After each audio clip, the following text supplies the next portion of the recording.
Hello everyone, Melody here, mom of 4 in our blended family of 6. Welcome to Homeschool Happy Hour and the inside of my car while I wait for my kiddo to be done with volleyball practice. I wanted to do a quick video that's kind of like a day in the life of a homeschool mom. And I know that there's some great videos out there where these homeschool moms go and they actually take video during their day. And I did try that once last year. This year, my kids are like, Mom, we don't really want to be on camera, which makes it hard to film what we do during the day. And honestly, it's a lot of work to try and get the camera up and catch all the different pieces of our day. So instead, I was just going to take a minute and walk you through the insanity that is the life of a homeschool mom in a blended family. Before we go any further, if you're new to our channel, welcome. I'm so happy that you're here. Please take a second to hit that like button, subscribe to the channel, and if you're interested, follow along on Instagram at Homeschool Happy Hour for little tidbits of our life, kind of behind the scenes, if you will, from our YouTube channel. So I'm just going to walk you through what my day looks like. To give you a little context, we are a blended family. We have 4 kids in our blended family. Our oldest is currently gone in college. So we have our 3 kids in the house plus 2 exchange students with us this year. So our 2 exchange students go to public school. Our oldest kiddo is also a public school student, but she's distance learning. So she's at home with us during the day. And then our youngest 2 kiddos are full-time homeschool students. Our kids are, at this point in time, 10, 12, 15, 16, and 16, I think they're both 16. Anyway, no, 16 and 17. The oldest one just turned 17 right after she got here. Okay, so 10, 12, 15, 16, and 17. All 5 of these kids participate in sports through our local public school system. I am currently working towards the interpreter program for ASL interpretation at our community college, and I also work part-time as a substitute teacher in our local school district. My husband travels part-time for his job, so I'm going to just give you a context of what my day looks like on a day when I don't work as a substitute and when all of our kids are at home. Because since we're a blended family, 2 of our kiddos are gone for extended weekends every other week, which does help if you listen to everything that's going on and you're like, that's insanity. First of all, yes, it is insanity, but I do have those little weekends when the youngest 2 are gone that gives me a chance to catch up on some things when necessary. But as you can see, I'm also trying to run a YouTube channel, and we have gotten to the point where the only opportunity that I have to have quiet time is during those brief moments of downtime while I sit in my car and wait for kids that are in sports, if I'm not already running errands or taking care of other tasks. Fortunately, it hasn't gotten too cold yet up here in our neck of the woods. Yesterday, it was 9 degrees. That's right, 9 degrees. Yes. No, thank you. And it's only the beginning. It's just November. But let's start from the beginning of my day. First thing in the morning, our alarm goes off usually around 5:30, sometimes 5 o'clock in the morning. My husband and I get up. I make my husband's lunch before he goes to work. No, I do not have to. No, it is not a sexist thing. Yes, I do enjoy doing this as an act of service. I do it voluntarily. He appreciates it. I enjoy being able to do that with my day. I get the 2 exchange students to the bus at 6:40 in the morning. I have to drive them down to the bus stop so that they can go to the public school in the morning. If I'm on it and I'm really just doing everything I need to do, I will have already exercised. I'm not usually that on it. I usually spend those first few minutes in the morning, get my teeth brushed, put some wood in the fire, take care of the dogs. And then as soon as I get back from taking them to the bus, I will exercise. I try and do 20-30 minutes of fitness every day, take a shower, get myself ready for the day, come upstairs, eat some breakfast, make some tea. And at this point in time, Our distance learner has already gotten herself up and ready for the day, and it's usually about 8 o'clock. She has sat down to start her schoolwork. At the same time, the youngest two, at about 8 o'clock, get up and get themselves ready for the day. So sometimes if I have time, I make them some breakfast. Usually they make their own breakfast. And then I take this time to go through my to-do list today and figure out what it is I need to take care of. We start our school day at 9 o'clock, and we do our group activities, which is usually history or science. So we all sit down at the table together. Well, they sit down, I stand up. I don't really like to sit still, so I usually stand up and walk in circles. They're used to it, so I don't think it drives them too crazy. But I read out loud. They take turns reading from History of Us or the History of Science. We watch YouTube videos to go along with whatever materials we have. We've also been working on going through the presidents, and that's our first activity of the morning. While I'm reading out loud, they have the option to draw, play with fidgets, or just move their bodies around. Sometimes my 10-year-old will be up and moving around because she doesn't want to sit still either. Sometimes she'll be playing with Play-Doh. Sometimes my 12-year-old will be drawing. Sometimes she'll just sit and listen. It really just depends on what mood everybody's in. Sometimes if they've been running late that morning, they'll finish their breakfast while I read. As soon as I'm done reading, and honestly, the reading and the videos and the discussion that goes along with that usually lasts us from about 9 to 10. So it's about an hour of time.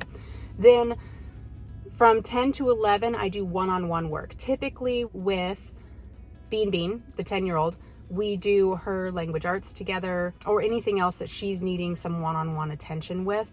Meanwhile, my 12-year-old will be working on independent work. And if she has anything she needs to do on the computer, this is her time to get it done. We have multiple screens available in our house, but we have one computer, like legit sit down, have a computer that the kids have available to them. And so we kind of have to like piece out the time on the computer in order to get that taken care of. Once we get to 11 o'clock, it's time for a break. Usually we try and get up and take like a brain break in between our group work and our independent, our one-on-one time at about 10 o'clock.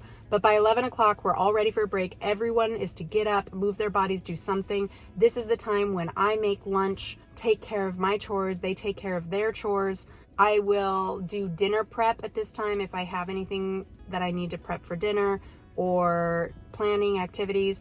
Things are going to start to get crazy here because in about 10 minutes, my kiddo's going to be out of volleyball. So we'll see. Maybe I can get this video done in that time. Anyway, from 12 to 2, we go back to schoolwork. At 12 o'clock, I work one-on-one with the 12-year-old, typically on French and grammar. We go over those together. And then anything else that she's having trouble with or might want my help on, this is the time when Bean has the computer available. She's got some more things that she does on the computer than my 12-year-old because she does her science, math. I can't think of what else right now, but she tends to use the computer more. She does direct draw and that kind of stuff.